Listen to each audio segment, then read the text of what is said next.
Hi everyone, happy 1st of November and happy All Saints Day. In the Cathedral of Los Angeles, Our Lady of Angels, there's a very famous set of tapestries that were created by John Nava. This set of tapestries depicts a long line of saints that line each side of the nave. It's kind of beside you when you're in the nave, and the saints are facing the altar with you. Now, the artist made a very deliberate choice when he created these tapestries. The artist didn't want the saints to look kind of in their features as though they belonged to a time way past.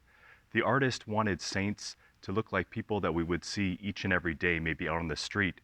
Their clothes are different, sure, but the artist wanted us, when we look at the saints, to see people we might recognize. And because of this, the artist actually conscripted some of his family members and friends and dressed them up and depicted his friends and family in the tapestries.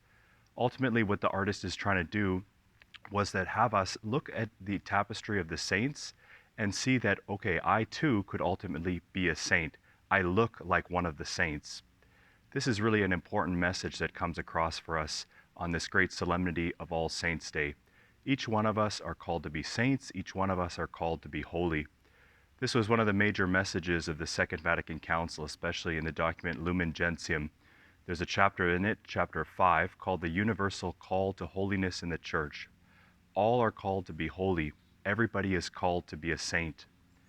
In the Gospel today, we hear the beatitudes of Jesus from Matthew's Gospel. The beatitudes are really a roadmap, a plan of how we become holy, how ultimately we become like God in our lives.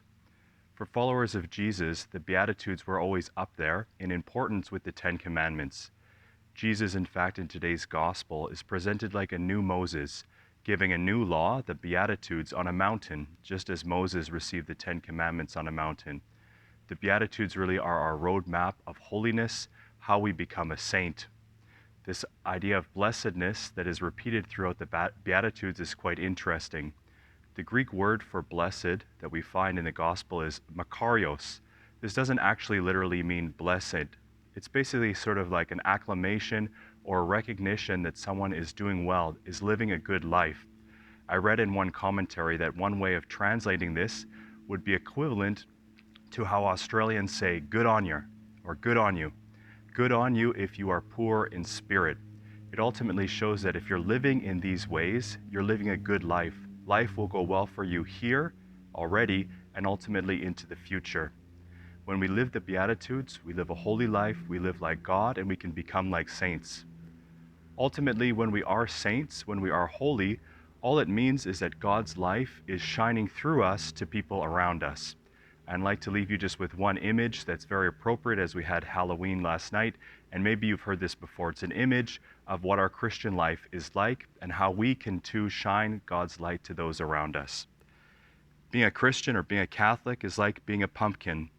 God picks you from the patch and brings you in, then washes all the dirt off you. He opens you up and scoops out all the yucky stuff.